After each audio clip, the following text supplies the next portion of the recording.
নমস্কার বন্ধুরা, আপনারা এই রকম প্লাজো পরছেন এবং প্লাজো পরতে পরতে অনেকগুলো তো বাতিল হয়ে গেছে। সেগুলো কি করছেন? ফেলে দিচ্ছেন? ফেলে না দিয়ে কিছু একটা বানিয়ে নিন। এই অংশটি কেটে, গার্ডারের অংশটি কেটে বাদ দিয়ে দেব।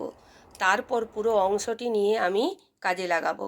কেটে একটি এইরকম খণ্ড কাপড়, যেটি এই প্লাজো কাটার যে কাপড়টির মাথার দিকে আমি যোগ করব।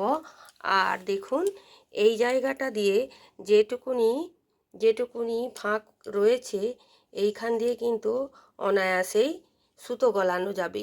এইখানটা দিয়ে সুতো গলানো যাবে। আমরা দড়ি এখানে কিন্তু ফিট করে দিতে পারবো। তাই আর এই ফুলি যে সকল সুতার অংশগুলো আছে আমরা কাঁচি দিয়ে কেটে ভালো করে শৌখিন করে নেব। তো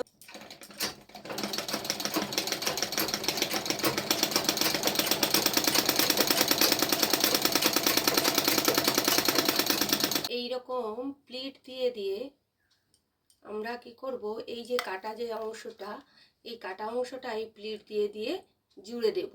জুড়ে দেওয়ার পর আমি ফেরত আসছি। দেখুন বন্ধুরা, পেছনের অংশটা আমি যে কাটা কাপড়ের খণ্ডটা সেলাই করে নিয়েছি। এইবার এটিকে আমি উল্টে নিচ্ছি।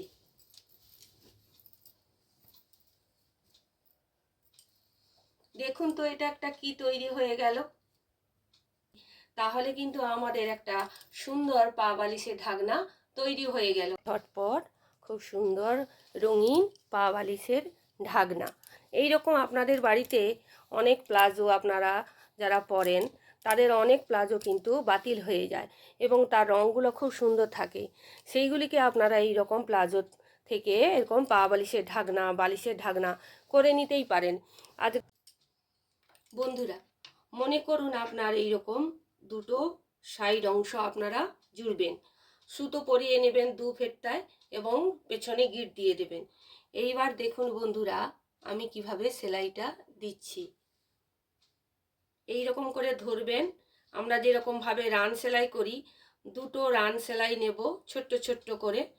তারপর আমরা এই রকম ঠিক বকেয়া সেলাই, যেরকম রান সেলাইয়ের উপর দিয়ে যে সেলাই, সেই রকম একটা দিয়ে নেব। তারপর আমরা আবার দুটো রান দিয়ে দেব। হবে না, ঠিক মেশিনে সেলাইয়ের মতোই কিন্তু হয়ে থাকবে এবং আপনার পা বালিশটি ব্যবহারযোগ্য হবে। যেহেতু আমার এই চ্যানেলের নাম সৃজন ভ্রমণ, তাই আমার তৈরি করা যে কোনো সৃষ্টি যেটা আমি সৃজন করলাম সেটি আপনাদের সামনে তুলে ধরলাম। যদি ভালো লেগে থাকে তাহলে আমার চ্যানেলটিকে সাবস্ক্রাইব করবেন, লাইক করবেন, কমেন্ট করবেন, শেয়ার করতেও ভুলবেন না।